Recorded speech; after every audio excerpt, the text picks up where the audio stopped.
नमस्कार, मैं अभिषेक श्रीवास्तव और आप देख रहे हैं लोकनाथ।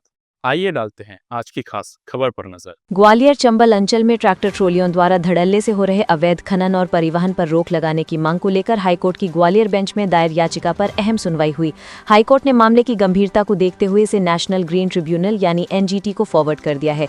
याचिकाकर्ता एडवोकेट अवधेश तोमर ने तर्क दिया है कि एग्रीकल्चर बेस्ड ट्रैक्टर ट्रॉलियों का व्यावसायिक उपयोग कर अवैध रूप से खनिज संपदा का खनन और परिवहन किया जा रहा है। उन्होंने इस पर पूर्ण रोक लगाने की मांग की थी। हाल ही में अवैध रेत से भरी ट्रैक्टर ट्रॉली की फॉर्च्यूनर से टक्कर में 5 युवकों की मौत के हादसे का भी जिक्र किया गया। एडवोकेट तोमर को उम्मीद है कि एनजीटी इस मामले में सख्त कार्रवाई करेगा। जिस प्रकार से चंबल संभाग में बंजौराना ग्वालियर में ट्रैक्टर ट्रॉली का जो मिसयूज होता है, एग्रीकल्चर में पास होती हैं और उस पर कॉमर्शियल यूज हो रहा है। इस प्रकार से कई घटना हुई। अभी ग्वालियर में विगत कुछ दिन पूर्व 5 बच्चों की मृत्यु हुई और भी कई घटनाएं हो रही हैं, बंज में भी, मुरैना में भी। इसको लेकर जनहित याचिका माननीय उच्च न्यायालय में लगाई थी कि जो व्हीकल जिस यूज दिया गया है वह उसी यूज काम में लिया जाए।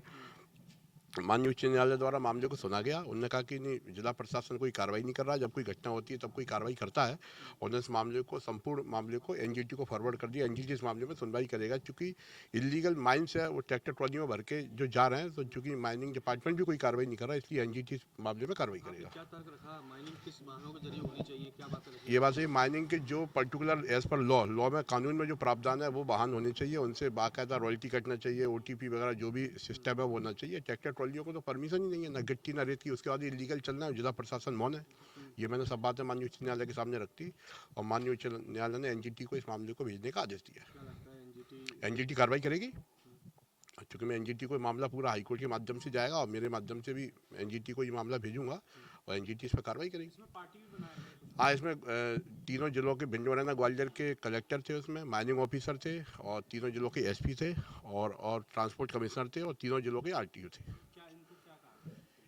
अब चूंकि ये तो कोई कार्रवाई कोर्ट ने माना कि ये लोग कार्रवाई नहीं कर रहे, ठीक है, इसलिए उन्होंने एनजीटी को फॉरवर्ड किया। एनजीटी इस मामले में कार्रवाई करेगा।